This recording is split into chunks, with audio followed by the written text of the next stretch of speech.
ака ма як духтарака нағз мебинам. Не ки пешаи ма ӯ қати чанд бачаи дига муносибатҳои наздик доштае. виҷдонам азоб додистае. чӣ тавсия медиҳӣ? чӣ гуфтаниём?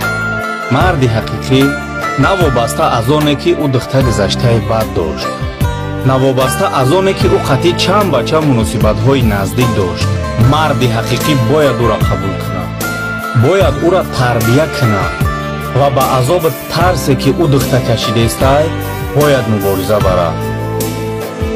не ки ин мард падари ҳамун духтар ту нести ҷураҷон. барои хатогие ки дар гузашта дигарон нисбати ӣ карданд ту ҷавобгӯ нестӣ. тамоми занҳои рӯи дунёро ҳамин савола битен як ҷавоб мегӯянд. мегӯянд мехоҳем бо марде оиладор шавем ки ояндаи хуб дошта бошад. ва ҳамин савола тамоми мардои баномуса бипурсем, ҳама як ҷавоб мегӯянд. мегӯянд мехоҳем бо зани оиладор шавем ки гузаштаи хуб дошта бошад. замини шӯра сунбул бар наорад, дар ӯ тухму амал зоеъ магардон.